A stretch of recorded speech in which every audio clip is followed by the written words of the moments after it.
This is Stuart Cameron with a look at yesterday's rugby from the borders, and it was back to Premiership business for Gala and Melrose after 2 weeks competing in the British and Irish Cup.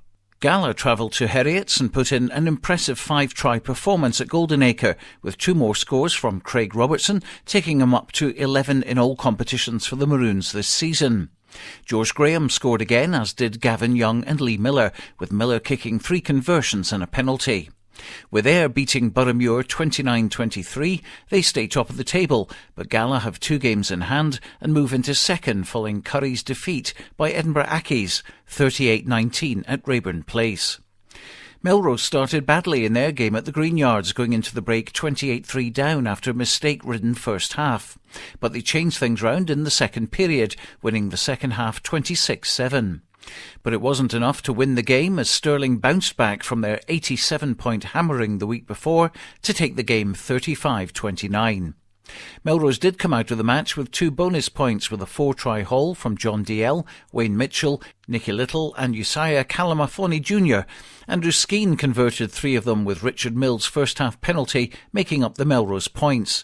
So that was Melrose's 4th home loss this season in all competitions. What did Stuart Johnson make of it all? It's been said in the change room that we weren't clued in at the warm-up, so yeah, I mean, obviously looking at Stirling's result from last week, it might have been in the back of our heads that they were obviously down, but we should have been up for it after our result last week as well. Obviously at home getting beat by Landover again, too many missed tackles last week again. It's carried on this week into the first half. In the other games in the Premiership, Aberdeen beat Dundee 23-12 and Edinburgh Accies defeated Curry 38-19.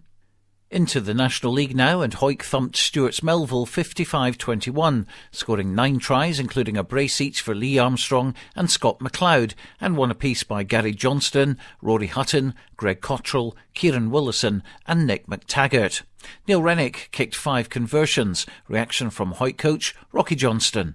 Today was very, very crucial, and we did talk about at the start what we wanted to do, and I think that the main part of the day was set piece was so dominant. We were dominant in the line out, we upset their line out, we upset their ruck, which gave us and we upset their scrum, and it gave us a platform to get that go forward. And getting that upsetting them and getting that defence going forward is just upset them altogether. And when he was getting quick ruck ball, he was playing it wide, he was playing it fluently, and he was playing with set pieces where he wanted, he was moving them where we wanted and just targeting the ball where he wanted to score. So it was, the boys really stuck to the task this week. And last week we got caught in a dogfight. This week we stuck to our task and got done, job done. Watsonians beat Glasgow Hawks in the top of the table match 34-31, and that means the Greens are closing in, still in 3rd place, but now just 5 points adrift of Hawks. Selkirk are still in 4th following their win in the local derby against Kelso. That happened at Poynter Park. They won 15-11, with Neil Darling and Darren Clapperton scoring tries and Mike McVie landing a conversion and penalty. Darren Gillespie scored Kelso's only try, with William Massey and Murray Hasty both kicking a penalty. We hear from both camps, Sally Dixon from the Selkirk coaching team, and first Kelso head coach Eugene Murnane. As much as anything else, we disappointed our own performance. You know, we felt we just made too many basic mistakes, unforced errors, too many handling mistakes, lost the ball in contact, got turned over too many times. You know, I think probably for us, we had parity in the scrum. We got our driving line out going a little bit as well. You know, so they were bonuses for us. But overall, the technical skills, I thought we were poor today. Delighted to get the win at Poynter Park. Obviously, we spoke to the boys before the game and just says it's going to be a battle out there, because every time we come down here we know what to expect. Eugene's got a great pack of forwards, especially the driving line out, so it's all about individual battles. So I think the boys stuck in really well there, even though it wasn't a good game of rugby to watch, but we stuck in there and we dogged out a good win down here. I'm delighted for the boys to get a win, especially coming down here last year and we got on the back end there hiding 30 points, and I said that before the game, it's not going to happen today, and it all comes into attitude, so I was delighted for the boys today. Jed Forrest came out on the wrong end of a 39-20 scoreline following their trip to Hillhead Jordan Hill. But for the first time this season, they scored 3 tries in a game, Lewis Young scoring twice and Declan Wallace getting the other. Ian Chisholm kicked a penalty and a conversion. The other game in the National League ended Biggar 26, Hamilton 32. In Championship B, there was another big match for Peebles at home to top the table Musselburgh. Peebles went into an 8-0 lead before the visitors came back to lead 15-8. But a good period at the end gave the Gites boys a 23-15 victory, with tries by Greg Rayburn and a couple from Callum Scott. Rayburn was on target with 2 penalties and a conversion. Here's head coach Peter Wright. Yeah, I mean, obviously this was a top of the table clash, a game that we felt if we lost, we were probably out of contention for promotion. And it was, it was a great game. It was for both teams. It was ding dong, very, very physical. And after 30 minutes, it was still 0-0. Both teams defending well, both teams attacking not so well, mainly down to the defences. And then we turned around 8-0 up, playing really well in the first half, and then for 25 minutes in the second half, didn't really get a sniff. Unfortunately for us, Musselburgh went 15-8 up, and then they got a guy sin-binned. And then for that last 10 minutes, our guys just stepped up a gear, scored 2 great tries in the last 10 minutes of the game to go that kind of 8 points up. I think it just keeps our hopes alive of any chance of promotion, which was the aim. Hawick YM recorded their second away draw this season with a 13-all result at Kirkcaldy.